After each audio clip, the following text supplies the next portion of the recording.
Hello and welcome everybody to today's edition of Mexico News Network's Breaking News Business. I'm your host, Elliot Bullman. Remember to follow us on all our social networks and to catch us every day by logging onto our website, mexiconewsnetwork.com, for relevant stories and news. Let's start with today's show.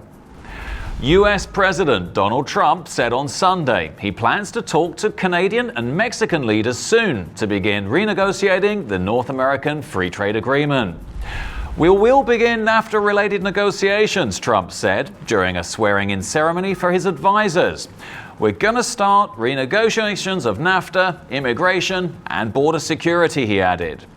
During the campaign, Trump called NAFTA the worst trade deal the United States has ever signed, while proposing protectionist measures to repatriate American jobs lost to free trade. Trade experts, academics, and government officials say Canada and Mexico will also seek tough concessions, and that NAFTA's zero tariff rate will be extremely difficult to change. Any renegotiation may take several years, they say. Trump has said little about the improvements he wants, other than stopping the migration of US factories and jobs to Mexico. Since winning the election on November the 8th, he's named signatures and threatened to impose duties on US companies that move their production across the border. The 1994 North American Free Trade Agreement binds 530 million consumers in Canada, the United States, and Mexico. In other news, the force behind the US's economic expansion can be summed up in one word: Mexico. Since the crash in 2009, employment in the United States totaled 13.6 million workers. 43% of that growth, or 5.9 million workers, came from Hispanics born in the United States, other immigrants. Mexico is undoubtedly the largest country of origin of Hispanic immigrants in the United States. More Hispanics are entering their best years of activity or are too young to withdraw, contrary to the contracting workforce of non-Hispanic white Americans. Excluding Hispanics, the workforce in the United States has remained largely unchanged since 2008. What happens to workers is that they also tend to be spenders. From 2012 to 2015, Latino households accounted for a significant part of aggregate spending growth. In the future, its impact on consumer spending will likely be greater than that of millennials or those born with the baby boomers. Why does Mexico bring such an important part of the workforce to the US economy, both within the United States and south of the border?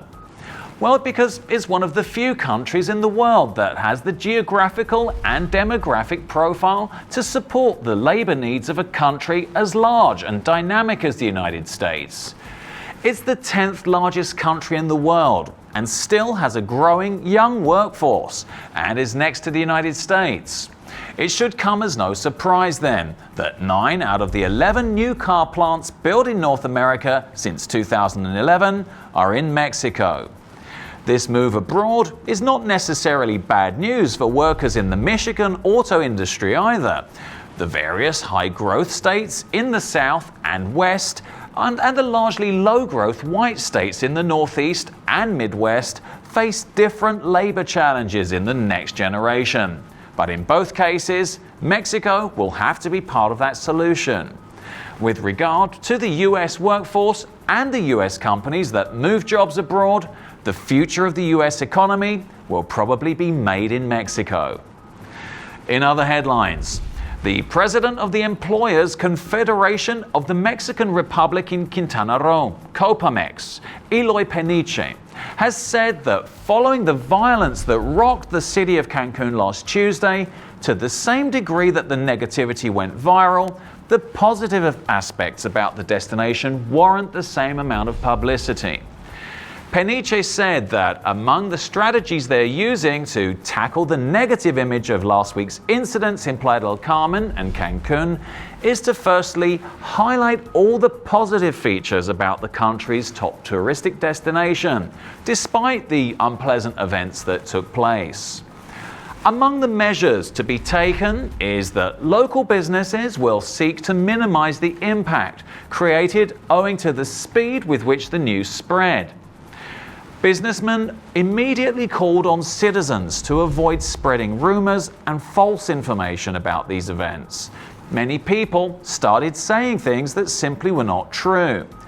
I think we must contain this tendency and provide better guidelines for the dissemination of accurate information. Peniche also stressed that the problem began with a social breakdown.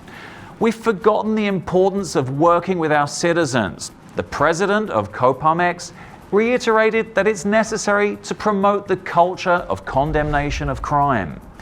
Peniche is demanding that the authorities respond with results, because if they don't, that is where we'll lose credibility with the public. And finally, let's take a look at the markets. The Mexican peso decreased 0.22% to 21.29 from 21.34 in the previous trading session. IPC Mexico increased 1.68% to 47,116 from 47,116 in the previous trading session. This was all for today. Thank you for staying with us. I'm your host, Elliot Bullman. Remember to follow us on Facebook, Twitter, and Google+, and log on to MexicoNewsNetwork.com for more information on Mexico and the world. Until next time.